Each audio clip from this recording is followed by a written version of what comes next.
ಶ್ರೀಗುರುಭ್ಯೋ ನಮಃ. ಹರಿ ಓಂ. ಶಮಯನ್ ಭವಸಂತಾಪಂ ರಮಯನ್ ಸಾಧು ಚಾತಕಾನ್ ಕೃಷ್ಣಮೇಘಃ ಕೃಪಾದೃಷ್ಟಿವೃಷ್ಟ್ಯಾ ಪುಷ್ಣಾತು ಮಾಮಪಿ. ಯೇನ ಪ್ರಾದುರಭಾವಿ ಭೂಮಿವಲಯೇ ವ್ಯಸ್ತಾರಿಗೋ ಸಂತತಿಃ ಪ್ರಾಬೋಧಿಶ್ರುತಿ ಪಂಕಜಂ ಕರುಣಯ ಪ್ರಾಕಾಶಿತತ್ವಂ ಪರಂ ಧ್ವಾಂತಂ ಧ್ವಂಸಮನಾಯಿ ಸಾಧುನಿಕರಶ್ಚಾಕಾರಿ ಸನ್ಮಾರ್ಗಗಃ ತೇನ ವ್ಯಾಸದಿವಾಕರೇಣ ಸತತಂ ಮಾತ್ಯಾಜಿ ಮೇ ಮಾನಸಂ. ಸಿಂಜನ್ನು ಪುರಶೋಭಿಪಾದಕಮಲಾಂ ಮಂದಸ್ಮಿತೋದ್ಯನ್ಮುಖೀಂ ಕಂಜಾಕ್ಷೀಂ ಕುಚಭಾರಭೀರ್ವಿಲಸನ್ಮದ್ಯಾಂ ಕೊಣತ್ಕಂಕಣಾಂ ಶಂಭುವಾದ್ಯೈಃ ಪರಿಸೇವಿತಾಂ ಸುವಸನಾಂ ಜಾಂಬೂನದಾಲಂಕೃತಾಂ ಅಂಬಾಂ ತಾಂ ಪ್ರಣತೋಸ್ಮಿ ಕೃಷ್ಣರಮಣೀಂ ಲಂಬಾಲಕಾಂ ರುಕ್ಮಿಣೀಂ. ವ್ಯಾಪ್ತಿರ್ಯಸ್ಯ ನಿಜೇ ನಿಜೇನ ಮಹಸಾ ಪಕ್ಷೇ ಸಪಕ್ಷೇ ಸ್ಥಿತಿಃ ವ್ಯಾವೃತ್ತಿಶ್ಚ ವಿಪಕ್ಷತೋಥ ವಿಷಯೇ ಸಕ್ತಿರ್ನ ವೈಬಾಧಿತೆ. ನೈವಾಸ್ತಿ ಪ್ರತಿಪಕ್ಷಯುಕ್ತಿರತುಲಂ ಶುದ್ಧಂ ಪ್ರಮಾಣಂ ಸमे ಭೂಯಾತ್ ತತ್ವವಿನಿರ್ಣಯಾಯ ಭಗವಾನ್ ಆನಂದತೀರ್ಥೋ ಮುನಿಃ. ಚಿತ್ರೈಃ ಪದೈಶ್ಚ ಗಂಭೀರೈಃ ವಾಕ್ಯೈರ್ಮಾನೈರಖಂಡಿತೈಃ ಗುರುಭಾವಂ ವ್ಯಂಜಯಂತಿ ಭಾತಿ ಶ್ರೀ ಜಯತೀರ್ಥವಾಕ್. ದುರ್ವಾದಿಧ್ವಾಂತರವಯೇ ವೈಷ್ಣವೇಂದೇವರೇಂದವೇ ಶ್ರೀರಾಘವೇಂದ್ರ ಗುರವೇ ನಮೋತ್ಯಂತ ದಯಾಲವೇ. ಶುಷಮೀಂದ್ರಕರಾಬ್ಜೋತ್ಥಂ ರಾಘವೇಂದ್ರ ಗುರುಪ್ರಿಯಂ ಸುಯತೀಂದ್ರ ಗುರುಂ ವಂದೇ ಮೂಲರಾಮಾರ್ಚನೆ ರತಂ. ಶ್ರೀಬ್ರಹ್ಮಾರ್ಚಿತ ಮೂಲರಾಮ ಭಜಕಃ ವಿದ್ಯಾಮಠಾಧೀಶ್ವರಃ ವಿದ್ವದ್ವರ್ಗ ಸುಭೂಷಿತಃ ಸುಯತಿವರಃ ಟೀಕಾರ್ಯ ಸಂಸೇವಕಃ. ಛಾತ್ರಾಣಾಂ ಹೃದಯೇಷು ರಾಜತಿ ಸದಾ ಯೋಸೌ ಸುಕರ್ಮಂದಿರಾಟ್ ಜಿಯಾತ್ ಶ್ರೀ ಸುಬುಧೇಂದ್ರ ಸಂಯಮಿ ಮಣಿಃ ವೇದಾಂತರಾಜ್ಯೇ ಚಿರಂ. ಶ್ರೀ ಹರಿವಾಯ ಗುರುಭ್ಯೋ ನಮಃ. ಹರಿ ಓಂ. ಹಂಸನಾಮಕನ ಪರಮಾತ್ಮನ ಸಾಕ್ಷಾತ್ ಪರಂಪರೆ ಎನಿಸಿದಂತಹ ಜಗದ್ಗುರು ಶ್ರೀಮನ್ ಮಧ್ವಾಚಾರ್ಯರ ಮೂರ ಮಹಾಸಂಸ್ಥಾನಾಧೀಶರಾದಂತಹ ನನ್ನ ವಿದ್ಯಾಗುರುಗಳಾದಂತಹ ಪರಮಪೂಜ್ಯ ಶ್ರೀ ಶ್ರೀ ಸುಬುಧೇಂದ್ರ ತೀರ್ಥ ಶ್ರೀಪಾದಂಗಳವರ ಪಾದಕಮಲಗಳಲ್ಲಿ ಭಕ್ತಿಪೂರ್ವಕ ಶಿರಸ ಅನಂತ ನಮಸ್ಕಾರಗಳನ್ನ ಸಲ್ಲಿಸುತ್ತಾ, ಬೇಸಿಗೆ ಮತ್ತು ಅಧಿಕ ಮಾಸ ಪ್ರಯುಕ್ತ ನಡೀತಾ ಇರುವಂತಹ ಈ ಒಂದು ಜ್ಞಾನಯಜ್ಞದಲ್ಲಿ ಮೊನ್ನೆ 8ನೇ ತಾರೀಕಿನಿಂದ ಶ್ರೀ ಸುಬುಧೇಂದ್ರ ತೀರ್ಥಕೃತ ಜಯತೀರ್ಥ ಗುರುದಶಕ ಅನ್ನುವಂತಹ ಪ್ರವಚನವು ಪ್ರಾರಂಭ ಆಗಿದೆ. ಮೊನ್ನೆ ದಿವಸ, ನಿನ್ನೆ ದಿವಸ ಮತ್ತು ಇಂದು 3 ದಿನಗಳ ಕಾಲ ಅದರ ಚಿಂತನೆಯನ್ನು ನಾವು ಮಾಡ್ತಾ ಇದ್ದೇವೆ. ಮೊನ್ನೆ ಮತ್ತು ನಿನ್ನೆ 2 ದಿನಗಳ ಕಾಲ 3 ಶ್ಲೋಕದಂತೆ ಒಟ್ಟು ದಶಕದಲ್ಲಿ 10 ಶ್ಲೋಕದಲ್ಲಿ 6 ಶ್ಲೋಕಗಳನ್ನು ಮುಗಿಸಿದ್ದೇವೆ. ಉಳಿದ 4 ಶ್ಲೋಕಗಳನ್ನ ಇಂದು ಯಥಾಮತಿಯಾಗಿ ತಿಳಿಯೋಣ ಎಂಬುದಾಗಿ ಹೇಳ್ತಾ, ಅದರ ಮುಂಚೆ ಒಂದು ಸ್ವಲ್ಪ ಹೊತ್ತು, ಒಂದು 2 ನಿಮಿಷಗಳ ಕಾಲ ಜಯತೀರ್ಥ ಗುರು ಸಾರ್ವಭೌಮರ ಇತಿಹಾಸವನ್ನ ನಾವು ನಿನ್ನೆ ಅರ್ಧಕ್ಕೆ ಬಿಟ್ಟಿದ್ವಿ. ಅದನ್ನ ಪೂರ್ಣಗೊಳಿಸಿ ಶ್ಲೋಕದ ಒಂದು ಚಿಂತನೆಯನ್ನ ಮುಂದೆ ಮಾಡೋಣ ಅಂತ ಹೇಳ್ತಾ, ವೈರಾಗ್ಯ ಎನ್ನುವಂತಹದ್ದು ಜಯತೀರ್ಥ ಗುರು ಸಾರ್ವಭೌಮರ ಪೂರ್ವಾಶ್ರಮದಲ್ಲಿ ರಘುನಾಥ ನಾಯಕರಾಗಿರುವಾಗ ಅವರಿಗೆ ವೈರಾಗ್ಯ ಬಂತು ಅಂತ ನಿನ್ನೆ ದಿವಸ ನಾವು ಕೇಳಿದ್ವಿ. ವೈರಾಗ್ಯವನ್ನ ತಾಳಿದಂತಹ ವಿಷಯ ಪದಾರ್ಥಗಳಲ್ಲೆಲ್ಲ ಅವೆಲ್ಲವೂ ಕೂಡ ಆ ವೈರಾಗ್ಯ ಎನ್ನುವಂತಹದ್ದು ಬಂದು ಅವರು ಕುದುರೆ ಮೇಲೆ ಸಂಚಾರವನ್ನ ಮಾಡ್ತಾ ಒಂದು ಸ್ಥಳಕ್ಕೆ ಹೋಗ್ತಾ ಇದ್ರಂತೆ. ಅಂತಹ ಸಂದರ್ಭದಲ್ಲಿ ತುಂಬಾ ಬಾಯಾರಿಕೆ ಆಯ್ತಂತೆ. ಬಾಯಾರಿಕೆ ಆದಾಗ ಕುದುರೆಗಳು ಹೇಗೆ ಈ ನಳ ಇರುತ್ತೆ, ನಳ ಅದು ತಾನಾಗಿ ಬೀಳ್ತಾ ಇರುತ್ತೆ. ನಾವೇನ್ ಮಾಡ್ತಾ ಇರ್ತೀವಿ ಅಂತಂದ್ರೆ ಆ ನಳವನ್ನ ಅದನ್ನ ತಿರುಗಿಸಿ ಬರುವಂತಹ ನೀರನ್ನ ಒಂದು ಪಾತ್ರೆಯಲ್ಲೋ ಒಂದು ಲೋಟದಲ್ಲೋ ಅದನ್ನ ಸ್ವೀಕಾರ ಮಾಡಿ ನೀರನ್ನ ನಾವು ಪಾನ ಮಾಡ್ತೇವೆ. ಆದ್ರೆ ಪಶುಗಳು ಹಾಗಲ್ಲ. ಅವುಗಳಿಗೆ ಕೈ ಕಾಲುಗಳು ಇದ್ರೂ ಕೂಡ ಅವುಗಳಿಂದ ಆ ಪಾತ್ರೆಯನ್ನು ಹಿಡಿಬೇಕು, ನೀರನ್ನು ತಗೊಳ್ಬೇಕು ಅನ್ನುವಂತಹ ಪರಿಜ್ಞಾನ ಅವುಗಳಿಗೆ ಇರೋದಿಲ್ಲ. ಪಶುಗಳಿಗೆ ಅವೇನ್ ಮಾಡತ್ತೆ ಅಂತಂದ್ರೆ ಡೈರೆಕ್ಟ್ ಆಗಿ ಆ ತಮ್ಮ ನಳಕ್ಕೆ ಬಾಯನ್ನ ಹಚ್ಚಿಬಿಡತ್ತಂತೆ. ಬೀಳ್ತಾ ಇರುವಂತಹ ನೀರನ್ನ ಬಾಯನ್ನ ಹಚ್ಚಿ ಆ ನೀರನ್ನ ಪಾನವನ್ನು ಮಾಡುವಂತಹದ್ದು ಇದು ಪಶುಗಳ ಕೆಲಸ. ಅದೇ ರೀತಿಯಾಗಿ ರಘುನಾಥ ನಾಯಕರು ಕೂಡ ತಮ್ಮ ಪೂರ್ವಾಶ್ರಮದಲ್ಲಿ, ಜಯತೀರ್ಥರ ಪೂರ್ವಾಶ್ರಮದಲ್ಲಿ ತುಂಬಾ ಬಾಯಾರಿಕೆ ಆದಾಗ ಯಾವುದೋ ಒಂದು ಪಾತ್ರೆಗಳು ಇಲ್ಲದೆ ಇರುವಂತಹ ಸಂದರ್ಭದಲ್ಲಿ ಬೊಗಸೆಯನ್ನ ಹೀಗಿಟ್ಟು ಬಾಯನ್ನ ಹಚ್ಚಿ ನೀರು ಕುಡಿತಾ ಇದ್ರಂತೆ. ಅದೇ ಸಮಯಕ್ಕೇನೆ ಅಲ್ಲಿ ಆ ಒಂದು ಪ್ರಾಂತ್ಯಕ್ಕೆ ಸಂಚಾರತ್ವೇನ ಬಂದಂತಹ ಅಕ್ಷೋಭ್ಯ ತೀರ್ಥ ಶ್ರೀಪಾದಂಗಳವರು ಅದನ್ನ ನೋಡ್ತಾರೆ. ನೋಡಿ ಅವರಿಗೆ ಪ್ರಶ್ನೆಯನ್ನ ಮಾಡ್ತಾರೆ, ಕಿಂ ಪಶು ಪೂರ್ವದೇಹೇ ಅಂತ. ಏನ್ ಹಿಂದಿನ ಜನ್ಮದಲ್ಲಿ ನೀನು ಪಶು ಆಗಿದ್ದೀಯಾ, ಹಾಗೆ ಕುಡಿತಾ ಇದ್ದೀಯಲ್ವಾ ಅಂತ ಅಲ್ಲಿ ಅಕ್ಷೋಭ್ಯ ತೀರ್ಥರು ಪ್ರಶ್ನೆಯನ್ನ ಮಾಡ್ತಾರಂತೆ. ವಾಸ್ತವಿಕವಾಗಿ ಗಮನಿಸಿದರೆ ಇಲ್ಲಿ ಅಕ್ಷೋಭ್ಯ ತೀರ್ಥರು ಆ ಒಂದು ಬೈಯುವ ರೀತಿಯಲ್ಲಿ ಕಿಂ ಪಶು ಪೂರ್ವದೇಹ ಅನ್ನುವಂತಹ ಪ್ರಶ್ನೆಯನ್ನ ಮಾಡಿದ್ರೂ ಕೂಡ ಅಂತರ ದೃಷ್ಟಿಯಿಂದ ಅದನ್ನ ಒಳ ಹೊಕ್ಕಿ ನಾವು ನೋಡಿದಾಗ ನಮಗೇನನ್ಸುತ್ತೆ ಅಂತಂದ್ರೆ ಇವರಿಗೆ ಹಿಂದಿನ ಜನ್ಮದಲ್ಲಿ ಜಯತೀರ್ಥರು ಏನಾಗಿದ್ರು ಅನ್ನುವಂತಹ ಪರಿಜ್ಞಾನ ಅಕ್ಷೋಭ್ಯ ತೀರ್ಥರಿಗೆ ಇತ್ತು ಅಂತ ನಮಗೆ ಗೊತ್ತಾಗತ್ತೆ. ಯಾಕೆ ಅಂತಂದ್ರೆ ಆಚಾರ್ಯ ಮಧ್ವರು ತಮ್ಮ ಶಿಷ್ಯರಿಗೆ ಪಾಠವನ್ನ ಮಾಡುವಂತಹ ಸಂದರ್ಭದಲ್ಲಿ ಪ್ರತಿನಿತ್ಯವೂ ಕೂಡ ಒಂದು ಎತ್ತು ಬಂದು ಅಲ್ಲಿ ಪಾಠವನ್ನ ಕೇಳ್ತಾ ಇತ್ತಂತೆ. ಅದೇ ಒಂದು ಪಶು ಈ ಮುಂದಿನ ಜನ್ಮದಲ್ಲಿ ರಘುನಾಥ ನಾಯಕರಾಗಿ ಅವತಾರವನ್ನ ಮಾಡಿ ಜಯತೀರ್ಥರಾಗಿ ಮುಂದೆ ಆಚಾರ್ಯ ಮಧ್ವರ ಒಂದು ಗ್ರಂಥಗಳಿಗೆ ವ್ಯಾಖ್ಯಾನವನ್ನ ಬರೆದರು ಅಂತ ನಾವು ಇತಿಹಾಸದಲ್ಲಿ ಒಂದು ಕಥೆಯನ್ನ ಕೇಳ್ತೇವೆ.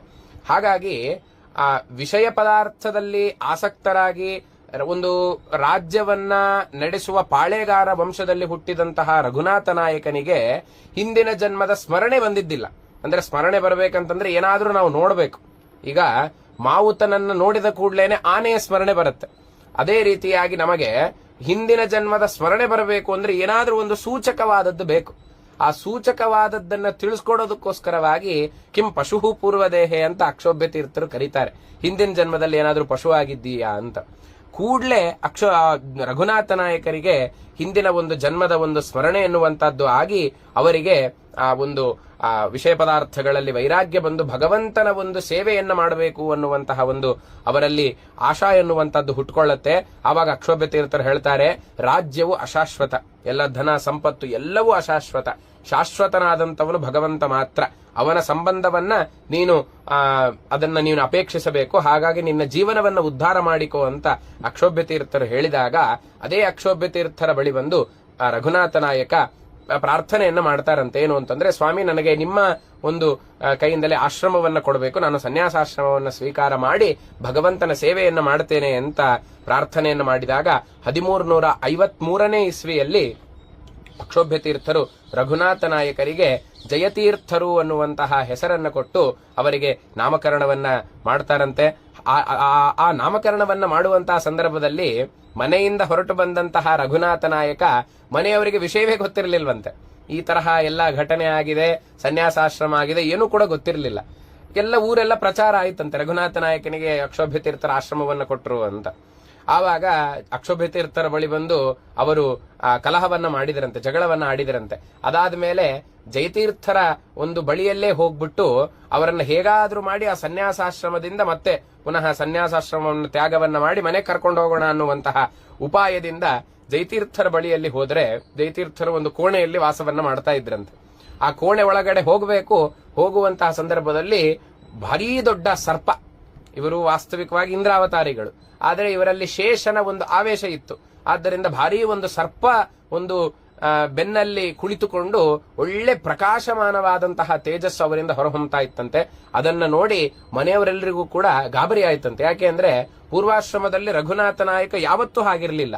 ಕೂಡಲೇ ಈ ಬದಲಾವಣೆಯನ್ನು ನೋಡ್ಬಿಟ್ಟು ಇವರು ದೊಡ್ಡ ಮಹಾತ್ಮರು ಅನ್ನುವಂತಹ ತಿಳುವಳಿಕೆ ಮನೆಯವರಿಗೆ ಬಂದು ಅವರು ಅಲ್ಲಿಂದ ವಾಪಸ್ ಅಲ್ಲಿಂದ ಹೋಗ್ಬಿಡ್ತಾರಂತೆ, ಯಾವ ಕಲಹವನ್ನು ಮಾಡದೆ. ಹೀಗೆ ಅವರು ಆ ಜಯತೀರ್ಥ ಗುರು ಸಾರ್ವಭೌಮರ ಆಶ್ರಮವನ್ನ ತೆಗೆದುಕೊಂಡ ಕೂಡಲೇನೆ ತಮ್ಮ ಆ ಒಂದು ಇಂದ್ರನ ಒಂದು ಅವತಾರದ ಒಂದು ಪ್ರದರ್ಶನವನ್ನ ಅಥವಾ ಶೇಷನ ಒಂದು ಆವೇಶದ ಪ್ರದರ್ಶನವನ್ನ ಮನೆಯವರಿಗೆ ತೋರಿಸಿ ಅವರು ಅಲ್ಲಿಂದ ಹೊರಟೋಗ್ಬಿಡ್ತಾರೆ. ಅದನ್ನ ಗಮನಿಸಿ ಅವರಲ್ಲಿರ್ಲಿಕ್ಕೆ ಆಗೋದಿಲ್ಲ, ಅಲ್ಲಿಂದ ಹೊರಟೋಗ್ಬಿಡ್ತಾರೆ. ಹೀಗೆ ಅವರು ತಮ್ಮ ಗುರುಗಳ ಜೊತೆಗೆ ಸುಮಾರು ಆಶ್ರಮವನ್ನು ತೆಗೆದುಕೊಂಡ ಮೇಲೆ 1353ನೇ ಇಸ್ವಿಯಿಂದ 1365ನೇ ಇಸ್ವಿವರೆಗೂ ಕೂಡ ತಮ್ಮ ಗುರುಗಳ ಜೊತೆಗೆ ಪೀಠದಲ್ಲಿ ಅವರು ವಿರಾಜಮಾನರಾಗಿರ್ತಾರೆ. 1365ರಲ್ಲಿ ಅಕ್ಷೋಭ್ಯ ತೀರ್ಥರು ಭಗವಂತನ ಪಾದಕ್ಕೆ ಅವರು ಸೇರ್ತಾರೆ. ಪ್ರಾಣೋತ್ಕರ್ಮಣ ಎನ್ನುವಂತಹದ್ದು ಗುರುಗಳ ಪ್ರಾಣೋತ್ಕರ್ಮಣ ಎನ್ನುವಂತದ್ದಾಗತ್ತೆ. ಇವರು ಜಯತೀರ್ಥ ಗುರು ಸಾರ್ವಭೌಮರು ಎರಗೋಳ ಗುಹೆಯಲ್ಲಿ ಕುಳಿತುಕೊಂಡು ನಾವು ನಿನ್ನೆ ಅಥವಾ ಮೊನ್ನೆ ತಿಳಿದಂತೆ ಟೀಕೆಯನ್ನ ಆಚಾರ್ಯರ ಮಧ್ವರ ಗ್ರಂಥಗಳಿಗೆ ಸರ್ವಮೂಲಗಳಿಗೆ ಟೀಕೆಯನ್ನ ಬರಲಿಕ್ಕೆ ಪ್ರಾರಂಭವನ್ನ ಮಾಡ್ತಾರೆ. ಆ ಒಂದು ಟೀಕೆ ಎಷ್ಟು ಅದ್ಭುತವಾದಂತಹದ್ದು ಅಂತ ಮತ್ತೆ ವಿವರಿಸಿ ಹೇಳಬೇಕಾಗಿಲ್ಲ. ಯಾಕೆ ಅಂತಂದ್ರೆ ಅನೇಕ ಟೀಕಾಕಾರರು, ಟೀಕಾ ಅಂತಂದ್ರೆ ಸಂಸ್ಕೃತದಲ್ಲಿ ವ್ಯಾಖ್ಯಾನ ಅಂತ ಅರ್ಥ. ಅನೇಕ ವ್ಯಾಖ್ಯಾನಕಾರರು ಬಂದರೂ ಕೂಡ ಟೀಕಾಚಾರ್ಯರು ಅಂತ ಪ್ರಸಿದ್ಧರಾದಂತಹ ಏಕೈಕ ವ್ಯಕ್ತಿಗಳು ಅಂತಂದ್ರೆ ಅದು ಜಯತೀರ್ಥ ಗುರು ಸಾರ್ವಭೌಮರು. ಯಾಕೆ ಅಂತಂದ್ರೆ ಆಚಾರ್ಯರ ಆ ವಾಕ್ಯಕ್ಕೆ ಹೊಂದಾಣಿಕೆ ತೋರಿಸಿಕೊಡುವಂತಹದ್ದು. ಯಾಕೆಂದ್ರೆ ಆಚಾರ್ಯರ ವಾಕ್ಯ ತುಂಬಾ ಗಂಭೀರವಾದಂತಹದ್ದು. ಮೇಲ್ನೋಟಕ್ಕೆ ನೋಡಿದ್ರೆ ನಮಗೆ ಪರಸ್ಪರ ವಿರೋಧಗಳು ಕಂಡು ಬರುತ್ತೆ. ಆದರೆ ಅಂತಹ ವಾಕ್ಯಗಳಿಗೂ ಜೋಡಣೆಯನ್ನ ಮಾಡುವ ಮೂಲಕ ಸರಿಯಾದ ಜೋಡಣೆಯನ್ನು ಮಾಡಿ ಸರಿಯಾಗಿ ಆಚಾರ್ಯರ ಹೃದ್ಗತ ಅಭಿಪ್ರಾಯವನ್ನು ತಿಳಿಸಿಕೊಟ್ಟಂತಹ ಏಕೈಕ ವ್ಯಕ್ತಿಗಳು ಅಂತಂದ್ರೆ ಅದು ಜಯತೀರ್ಥ ಗುರು ಸಾರ್ವಭೌಮರು. ಹಾಗಾಗಿ ಅವರ ಹೆಸರೇ ಟೀಕಾಚಾರ್ಯರು ಅಂತ ಪ್ರಸಿದ್ಧಿಗೆ ಬಂತು ಅಂತ. ಅದಕ್ಕೋಸ್ಕರ ಇವರು ನಮ್ಮ ಮಾಧ್ವ ವಾಂಗ್ಮಯದಲ್ಲಿ ಇವರು ಮುನಿತ್ರಯರು ಅಂತ ಪ್ರಸಿದ್ಧರಾಗಿದ್ದಾರೆ. ಮುನಿತ್ರಯರಲ್ಲಿ ಇವರು ಕೂಡ ಒಬ್ಬರಾಗಿದ್ದಾರೆ. ಶ್ರೀಮಧ್ವ ಕಲ್ಪವೃಕ್ಷಶ್ಚ ಜಯಾಚಾರ್ಯಸ್ತು ಧೇನವಃ ಚಿಂತಾಮಣಿಸ್ತು ವ್ಯಾಸಾರ್ಯ ಮುನಿತ್ರಯ ಮುದಾಹೃತಃ ಅಂತ ಹೇಳಿದಂತೆ ಮೊದಲಿಗೆ ಮಧ್ವಾಚಾರ್ಯರು, ಎರಡನೆಯದ್ದು ಜಯತೀರ್ಥ ಗುರು ಸಾರ್ವಭೌಮರು, ಮೂರನೆಯದ್ದು ವ್ಯಾಸರಾಜ ಗುರು ಸಾರ್ವಭೌಮರು ಎಂಬುದಾಗಿ ನಾವು ಮುನಿತ್ರಯರು ಅಂತ ನಾವು ಕರಿತೇವೆ. ಈ ಮುನಿತ್ರಯರ ಮಾತು ಹೇಗೆ ಅಂತಂದ್ರೆ ವೇದ ತುಲ್ಯವಾದಂತಹದ್ದು ಅಂತ ಮಾಧ್ವರೆಲ್ಲರೂ ಕೂಡ ಆ ರೀತಿಯಾಗಿ ಅನುಸಂಧಾನವನ್ನು ಮಾಡುತ್ತಾರೆ. ಯಾವತ್ತೂ ಕೂಡ ಆಚಾರ್ಯರ ಮಾತಿಗೆ ವಿರುದ್ಧವಾಗಿ, ಜಯತೀರ್ಥ ಗುರು ಸಾರ್ವಭೌಮರ ಮಾತಿಗೆ ವಿರುದ್ಧವಾಗಿ, ವ್ಯಾಸರಾಜ ತೀರ್ಥ ಗುರು ಸಾರ್ವಭೌಮರ ಮಾತಿಗೆ ವಿರುದ್ಧವಾಗಿ ಯಾವತ್ತೂ ಕೂಡ ಯಾವ ವ್ಯಾಖ್ಯಾನಕಾರರು ಕೂಡ ಮಾತನಾಡೋದಿಲ್ಲ. ಆ ರೀತಿಯಾಗಿ ಒಂದು ಉಚ್ಚ ಸ್ಥಾನವನ್ನು ಕೊಟ್ಟು ಅವರಿಗೆ ಗೌರವವನ್ನು ಕೊಡ್ತಾರೆ. ಅಂತಹ ಜಯತೀರ್ಥ ಗುರು ಸಾರ್ವಭೌಮರು ಸುಮಾರು ಆಚಾರ್ಯರ 37 ಸರ್ವಮೂಲಗಳಲ್ಲಿ 18 ಸರ್ವಮೂಲ ಗ್ರಂಥಗಳಿಗೆ ತಾವು ಟೀಕೆಯನ್ನ ರಚನೆಯನ್ನ ಮಾಡಿದ್ದಾರೆ ಮತ್ತು 4 ಸ್ವತಂತ್ರ ಗ್ರಂಥಗಳನ್ನು ಕೂಡ ರಚನೆ ಮಾಡಿದ್ದಾರೆ. ಸ್ವತಂತ್ರ ಗ್ರಂಥಗಳು ಅಂತಂದ್ರೆ ಯಾವ ಟೀಕೆ ವ್ಯಾಖ್ಯಾನ ರೂಪವಲ್ಲದೇನೆ ತಾವೇ ಗ್ರಂಥವನ್ನ ರಚನೆಯನ್ನ ಮಾಡುವಂತಹದ್ದು. ವಾದಾವಲಿ ಎನ್ನುವಂತಹ ಗ್ರಂಥ ಆಗಬಹುದು. ಹೀಗೆ ಪದ್ಯಮಾಲಾ ಅಂತ ಹೇಳಿಬಿಟ್ಟು ನಾವು ಕೇವಲ ಇವರು ಶಾಸ್ತ್ರೀಯ ಗ್ರಂಥಗಳನ್ನ ಮಾತ್ರ ರಚನೆ ಮಾಡಿದ್ರು ಅನ್ನುವಂತಹ ತಪ್ಪು ತಿಳುವಳಿಕೆ ಎಲ್ಲರಲ್ಲೂ ಇದೆ. ಆದರೆ ಇವರು ಎಂತಹ ಗ್ರಂಥಗಳನ್ನ ರಚನೆ ಮಾಡಿದ್ದಾರೆ ಅಂತಂದ್ರೆ ತಾವು ಪ್ರತಿನಿತ್ಯ ಮಾಡುವಂತಹ ದೇವರ ಪೂಜೆ, ಹೀಗ್ ಮಾಡ್ಬೇಕು ಅನೇಕ ಪ್ರಶ್ನೆಗಳು ಇರುತ್ತೆ. ನಾವು ಯಾವ್ದಾದ್ಮೇಲೆ ಯಾವ್ದನ್ನು ಮಾಡಬೇಕು, ಅಥವಾ ಒಬ್ಬೊಬ್ಬರ ಮನೆಯಲ್ಲಿ ಒಂದೊಂದು ರೀತಿಯಾದಂತಹ ಸಂಪ್ರದಾಯಗಳಿರುತ್ತೆ. ನಿಜವಾದ ಸಂಪ್ರದಾಯ, ಆಚಾರ್ಯರಿಗೆ ಸಮ್ಮತವಾದಂತಹ ಸಂಪ್ರದಾಯ, ದೇವಪೂಜಾ ಪದ್ಧತಿಯಲ್ಲಿ ಯಾವುದನ್ನು ನಾವು ಅನುಸರಿಸಬೇಕು ಅನ್ನೋದನ್ನ ಪದ್ಯಮಾಲಾ ಅನ್ನುವಂತಹ ಗ್ರಂಥವನ್ನೂ ಕೂಡ ರಚನೆ ಮಾಡುವ ಮೂಲಕ ಈ ರೀತಿಯಾಗಿ, ಅಂದ್ರೆ ಕೇವಲ ಶಾಸ್ತ್ರೀಯ ಪರವಾದಂತಹ ಗ್ರಂಥಗಳಲ್ಲದೇನೆ ಕರ್ಮವನ್ನ ಬೋಧನೆ ಮಾಡುವಂತಹ ಗ್ರಂಥಗಳನ್ನು ಕೂಡ ಅವರು ತಿಳಿಸಿಕೊಟ್ಟಿದ್ದಾರೆ. ಹಾಗಾಗಿ ಅಂತಹ ಅದ್ಭುತವಾದಂತಹ 22 ಗ್ರಂಥಗಳನ್ನ ರಚನೆ ಮಾಡಿದಂತಹ ಜಯತೀರ್ಥ ಗುರು ಸಾರ್ವಭೌಮರು ಅಂತ ನಾವು ಇತಿಹಾಸವನ್ನ ನೋಡಿದಾಗ ಗೊತ್ತಾಗತ್ತೆ. ಹೀಗೆ ಅವರ ಒಂದು ಇತಿಹಾಸವನ್ನ ಒಂದು ಬಾರಿ ಅವಲೋಕನೆಯನ್ನ ಮಾಡಿ ಮುಂದೆ ನಾವು 6 ಶ್ಲೋಕಗಳು ಮುಗಿದಿದೆ ದಶಕದಲ್ಲಿ. 7ನೇ ಶ್ಲೋಕವನ್ನ ನೋಡೋಣ.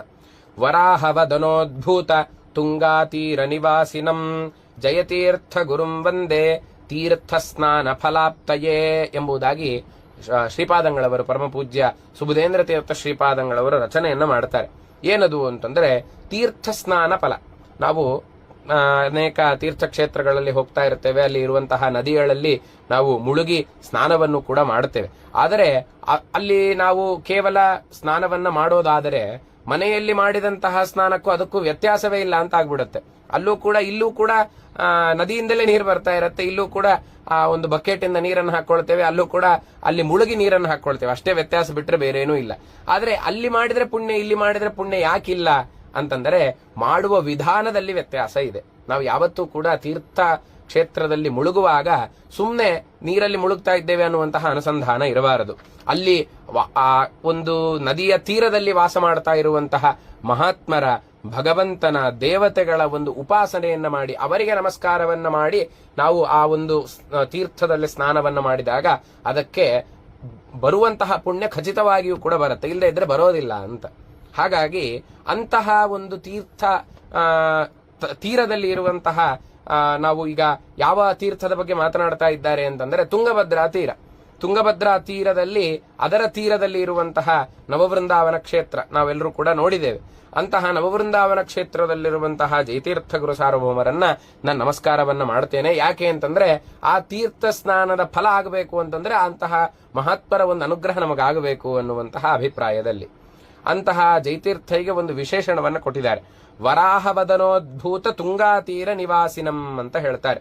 ಏನದು ಅಂತಂದ್ರೆ ಈ ತುಂಗಭದ್ರಾ ನದಿ ಇದೆಯಲ್ಲ, ಅದು ಎಲ್ಲಿಂದ ಹುಟ್ಟಿರುವಂತಹದ್ದು ಅಂತಂದ್ರೆ ವರಾಹದೇವರ ಈ ಒಂದು ವದನ ಅಂತಂದ್ರೆ ಈ ಕೋರೆ ಹಲ್ಲಿನ ಮುಖಾಂತರ ಬಂದಂತಹ ಒಂದು ನದಿ, ಅದು ಈ ಒಂದು ತುಂಗಭದ್ರಾ ನದಿ ಅಂತ ನಾವು ಅನೇಕ ಪುರಾಣಗಳಲ್ಲೆಲ್ಲ ಕೇಳ್ತೇವೆ. ವಾದಿರಾಜ ಗುರು ಸಾರ್ವಭೌಮರು ಕೂಡ ತಮ್ಮ ತೀರ್ಥ ಪ್ರಬಂಧ ಗ್ರಂಥದಲ್ಲಿ ಹೇಳ್ತಾರೆ, ಕಸ್ಮಾತ್ ತೀರ್ಥ ಪದೋಸೌ ಧತ್ತೆ ತ್ವಾಮೇವ ದಂಷ್ಟ್ರಯೋಹೋ ನೋಚೇತ್ ಎಂಬುದಾಗಿ ಆ ಒಂದು ತುಂಗಭದ್ರಾ ನದಿಯ ವಿಶಿಷ್ಟತೆಯನ್ನು ತಿಳಿಸ್ಕೊಡ್ತಾರೆ. ತುಂಗಭದ್ರಾ ನದಿ ತುಂಬಾ ಸಿಹಿಯಾಗಿರತ್ತಂತೆ. ಯಾಕೆ ಅಂತಂದ್ರೆ ನಮ್ಮ ಕನ್ನಡದಲ್ಲಿ ಒಂದು ಮಾತೇ ಇದೆ, ಗಂಗಾ ಸ್ನಾನ ತುಂಗಾಪಾನ ಅಂತ. ಗಂಗಾ ಸ್ನಾನ ಮಾಡ್ಲಿಕ್ಕೆ ತುಂಬಾ ಖುಷಿ ಆಗತ್ತೆ. ಒಳ್ಳೆ ತಂಪಾದಂತಹ ನೀರಿರುತ್ತೆ ಮತ್ತು ತಿಳಿಯಾದಂತಹ ನೀರಿರುತ್ತೆ. ತುಂಬಾ ಕಸ ಕಡ್ಡಿಗಳು ಯಾವುದು ಕೂಡ ಇರೋದಿಲ್ಲ. ನೋಡ್ತಾ ಇದ್ರೆ ತುಂಬಾ ತಿಳಿಯಾಗಿರುತ್ತೆ. ಸ್ನಾನ ಮಾಡಬೇಕು ಅಂತ ಅನ್ಸತ್ತೆ ಗಂಗೆಯಲ್ಲಿ.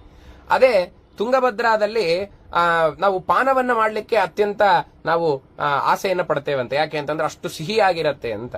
ವಾದಿರಾಜರು ಹೇಳ್ತಾರೆ, ಯಾಕಷ್ಟು ಸಿಹಿಯಾಗಿರತ್ತೆ ಆ ಒಂದು ನೀರು ಪಾನ ಮಾಡ್ಲಿಕ್ಕೆ ಅಂತಂದ್ರೆ, ವರಾಹದೇವರ ಕೋರೆ ಹಲ್ಲಿನಿಂದ ಬಂದಿದ್ದಕ್ಕೋಸ್ಕರ ಆ ಒಂದು ನೀರಿನಲ್ಲಿ ಅಷ್ಟು ಸಿಹಿ. ಅಂದ್ರೆ ಭಗವಂತನ ಒಂದು ಕೋರೆ ಹಣ್ಣಿನಲ್ಲಿರುವಂತಹ ಆ ಮಧುರತೆ ಅಲ್ಲಿಂದ ಬಂದಂತಹ ತುಂಗಭದ್ರಾ ನದಿಯಲ್ಲಿ ವಿಶೇಷವಾಗಿ ಆ ಮಧುರತೆ ಎನ್ನುವಂಥದ್ದು ಕಾಣುತ್ತೆ. ಹಾಗಾಗಿ ಎಲ್ಲರೂ ಕೂಡ ಕುಡಿಲಿಕ್ಕೆ ಆಸೆಯನ್ನು ಪಡ್ತಾರೆ ಅಂತ, ಪಾನವನ್ನ ಮಾಡ್ಲಿಕ್ಕೆ ಅಂತ. ಅಂತಹ ವರಾಹ ವದನೋದ್ಭೂತಳಾದಂತಹ ತುಂಗಭದ್ರಾ ತೀರದಲ್ಲಿ ಆ ಒಂದು ಪದ್ಮನಾಭ ತೀರ್ಥರ ಸಮ್ಮುಖದಲ್ಲಿ ಜಯತೀರ್ಥ ಗುರು ಸಾರ್ವಭೌಮರು ವಿರಾಜಮಾನರಾಗಿದ್ದಾರೆ. ಅಂಥವರನ್ನ ನಾನು ನಮಸ್ಕಾರ ಮಾಡ್ತೇನೆ ತೀರ್ಥ ಸ್ನಾನ ಫಲಕ್ಕಾಗಿ ಅಂತ ಸ್ವಾಮಿಗಳು ಇಲ್ಲಿ ಸ್ತೋತ್ರವನ್ನ ಮಾಡಿದ್ದಾರೆ. ಮುಂದೆ 8ನೇ ಶ್ಲೋಕವನ್ನು ನಾವು ಗಮನಿಸಿದಾಗ, ಜಯರಾಮೇತಿ ವಿಖ್ಯಾತ ಶ್ರೀರಾಮ ಸ್ಥಾಪಕಂ ಮಠೆ ಜಯತೀರ್ಥ ಗುರುಂ ವಂದೇ ಸರ್ವತ್ರ ಜಯಸಿದ್ಧಯೇ ಎಂಬುದಾಗಿ. ನಮ್ಮ ಶ್ರೀಮಠದಲ್ಲಿ ನೀವು ಗಮನಿಸಿದರೆ ನಮ್ಮ ಅಪೇಕ್ಷೆ ಹೇಳ್ತಾ ಇದ್ದೇನೆ. ಅಂದ್ರೆ ನಾವು ಸಂಸ್ಥಾನ ಪೂಜೆಯನ್ನು ನೋಡುವಾಗ ಮಧ್ಯದಲ್ಲಿ ಮೂಲರಾಮದೇವರಿರ್ತಾರೆ. ನಮ್ಮ ಕಣ್ಣಿಗೆ ಎಡಗಡೆಯಲ್ಲಿ ಮಧ್ಯದಲ್ಲಿ ಬ್ರಹ್ಮಕರಾರ್ಚಿತವಾದಂತಹ ಮೂಲರಾಮದೇವರು, ಎಡಗಡೆಯಲ್ಲಿ ಆಚಾರ್ಯ ಮಧ್ವರಿಂದ ಪೂಜಿತವಾದಂತಹ ಕರಾರ್ಚಿತವಾದಂತಹ ಆ ಒಂದು ರಾಮದೇವರು ನಾವು ಎಡಗಡೆಯಲ್ಲಿ ನೋಡ್ತೇವೆ. ಬಲಗಡೆಯಲ್ಲಿ ಜಯರಾಮದೇವರನ್ನ ನಾವು ನೋಡ್ತೇವೆ. ಎಡಗಡೆಯಲ್ಲಿ ದಿಗ್ವಿಜಯ ರಾಮದೇವರು, ಬಲಗಡೆಯಲ್ಲಿ ಜಯರಾಮದೇವರನ್ನ ನೋಡ್ತೇವೆ. ಈ ಜಯರಾಮದೇವರು ಯಾರು ಅದನ್ನ ಪೂಜೆ ಮಾಡಿದ್ದು ಅಂತಂದ್ರೆ, ಜಯತೀರ್ಥ ಗುರು ಸಾರ್ವಭೌಮರೇ ಅದನ್ನ ಪೂಜೆ ಮಾಡಿದ್ದು. ಜಯರಾಮೇತಿ ವಿಖ್ಯಾತ ಶ್ರೀರಾಮ ಸ್ಥಾಪಕಂ ಮಠೆ ಅಂತ. ಅಂತಹ ಜಯರಾಮಚಂದ್ರ ಅನ್ನುವಂತಹ ಒಂದು ಪ್ರತಿಮೆಯನ್ನು ಕೂಡ ಜಯತೀರ್ಥ ಗುರು ಸಾರ್ವಭೌಮರು ಶ್ರೀಮಠದಲ್ಲಿ ಅದನ್ನ ಪೂಜೆಯ ಕ್ರಮದಲ್ಲಿ ಅದನ್ನ ತೆಗೆದುಕೊಂಡು ಬಂದಿದ್ದಾರೆ. ಇದರ ಬಗ್ಗೆ ವಾದೀಂದ್ರ ತೀರ್ಥ ಗುರು ಸಾರ್ವಭೌಮರು ತಮ್ಮ ಅರ್ಚಾಗತಿ ಕ್ರಮದಲ್ಲಿ ಒಂದು ಮಾತನ್ನ ಹೇಳ್ತಾರೆ.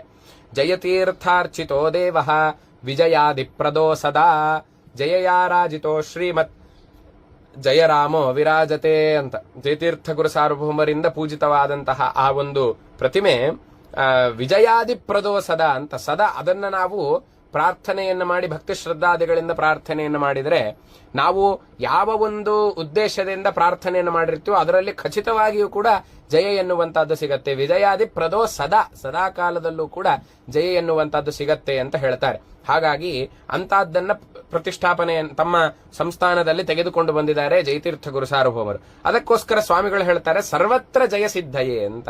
ಎಲ್ಲಾ ಒಂದು ಕ್ಷೇತ್ರಗಳಲ್ಲೂ ಕೂಡ ನಮಗೆ ಜಯ ಸಿದ್ಧಿಸಬೇಕು ಅಂತಂದ್ರೆ ಜಯರಾಮಚಂದ್ರ ದೇವರನ್ನ ಪ್ರಾರ್ಥನೆಯನ್ನ ಮಾಡಬೇಕು ಶ್ರೀಮಠದಲ್ಲಿರುವಂತಹದ್ದು ಅಂತ ಹೀಗೆ ಸ್ತೋತ್ರವನ್ನ ಮಾಡಿ, ಮುಂದಿನ ಶ್ಲೋಕದಲ್ಲಿ ತಮ್ಮ ಮುಂದಿನ ಸಂಸ್ಥಾನದ ಉತ್ತರಾಧಿಕಾರಿಗಳನ್ನ ತಾವು ಸ್ವೀಕಾರವನ್ನ ಮಾಡಿದರು. ಅವರು ಯಾರು ಅಂತಂದ್ರೆ ವಿದ್ಯಾಧಿರಾಜರು ಅಂತ ಅವರ ಹೆಸರು. ಅವರನ್ನ ಸ್ವೀಕಾರ ಮಾಡಿದ್ರು ಅನ್ನುವಂತಹ ಅಭಿಪ್ರಾಯದಲ್ಲಿ ಮುಂದಿನ ಶ್ಲೋಕ ಹೊರಟಿದೆ. ಶಿಷ್ಯಂ ವಿದ್ಯಾಧಿರಾಜಾಖ್ಯಂ ಅವಾಪ್ಯ ಮೋದ ಸಂಗತಂ ಜಯತೀರ್ಥ ಗುರುಂ ವಂದೇ ಸದ್ವಿದ್ಯಾ ಸಮವಾಪ್ತಯೇ ಎಂಬುದಾಗಿ. ನಮಗೆ ಒಳ್ಳೆ ವಿದ್ಯಾಪ್ರದರಾದಂತಹ ಜಯತೀರ್ಥ ಗುರು ಸಾರ್ವಭೌಮರು ತಮ್ಮ ಸಂಸ್ಥಾನದ ಉತ್ತರಾಧಿಕಾರಿಗಳನ್ನ ಮುಂದೆ ಅವರು ಸ್ವೀಕಾರವನ್ನ ಮಾಡಬೇಕು ಅನ್ನುವಂತಹ ಉದ್ದೇಶದಿಂದ ತಮ್ಮ ಆಪ್ತರಾದಂತಹ ವಿದ್ಯಾಧಿರಾಜರು ಅನ್ನುವಂತಹ ಅವರಿಗೆ ನಾಮಕರಣವನ್ನ ಮಾಡಿ ಅವರನ್ನ ಉತ್ತರಾಧಿಕಾರಿಗಳನ್ನಾಗಿ ಸ್ವೀಕಾರ ಮಾಡಿದರು ಅಂತ. ಹೀಗೆ 9 ಶ್ಲೋಕಗಳಿಂದ ಸ್ವಾಮಿಗಳು ಜಯತೀರ್ಥರನ್ನ ಸ್ತೋತ್ರವನ್ನ ಮಾಡಿ ಕೊನೆ ಶ್ಲೋಕದಿಂದ ಏನ್ ಮಾಡ್ತಾರೆ ಅಂತಂದ್ರೆ, ಈ ಒಂದು ದಶಕವನ್ನ ಯಾರು ಪ್ರತಿನಿತ್ಯ ಪಠನೆಯನ್ನ ಮಾಡ್ತಾರ ಅವರಿಗೆ ಸಿಗುವಂತಹ ಫಲ ಏನು ಅಂತ ಫಲಶ್ರುತಿಯನ್ನ ನಮಗೆ ತಿಳಿಸ್ಕೊಡ್ತಾ ಇದ್ದಾರೆ. ಸುಬುಧೇಂದ್ರ ಕೃತಂ ಶ್ರೀಮತ್ ಜಯಾರ್ಯ ದಶಕಂ ಸ್ತವಂ ಯಃ ಪಟೇತ್ ಶೃಣುಯಾದ್ವಾಪಿ ಸಯಾತಿ ಪರಮಾಂ ಗತಿಂ ಅಂತ. ಈ ಒಂದು ನಮ್ಮಿಂದ ರಚಿತವಾದಂತಹ ಈ ಒಂದು ಜಯತೀರ್ಥ ಗುರುದಶಕವನ್ನ ಯಾರು ಪ್ರತಿನಿತ್ಯ ಪಠನೆಯನ್ನ ಮಾಡ್ತಾರೋ, ಮತ್ತು ಪಠನ ಮತ್ತು ಶ್ರವಣ. ಯಾಕೆ ಅಂತಂದ್ರೆ ನಮ್ಮ ಸಿದ್ಧಾಂತದಲ್ಲಿ ಕೇವಲ ಪಠನ ಮಾಡಿದ್ರೆ ಅದಕ್ಕೆ ಪ್ರಯೋಜನ ಇಲ್ಲ. ಪಠನ ಮಾಡಿ ಅದು ಮನನ ಆಗಬೇಕು ಅಂತಂದ್ರೆ ಶ್ರವಣದಿಂದಲೇ ಅದು ಸಾಧ್ಯ. ಆದ್ದರಿಂದ ಪಠನ ಶ್ರವಣಾದಿಗಳಿಂದ ಯಾರು ಮಾಡ್ತಾರೋ ಅಂತಹ ವ್ಯಕ್ತಿ ಪರಮಾಂಗತಿಂ, ಪರಮಗತಿ ಅಂತಂದ್ರೆ ಮೋಕ್ಷ ಅಂತ ಅಲ್ಲ. ಮೋಕ್ಷಕ್ಕೆ ಹೋಗಬೇಕು ಅಂತಂದ್ರೆ ಭಗವಂತನ ತತ್ವಜ್ಞಾನ ಬೇಕು.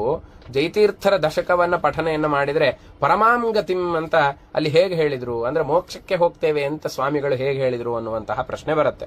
ಅದಕ್ಕೆ ಉತ್ತರ ಇಷ್ಟೇ, ನಾವು ಮೋಕ್ಷಕ್ಕೆ ಹೋಗಬೇಕು ಅಂದ್ರೆ ಭಗವಂತನ ತತ್ವಜ್ಞಾನ ಬೇಕು, ಹೌದು ಒಪ್ಪೋಣ.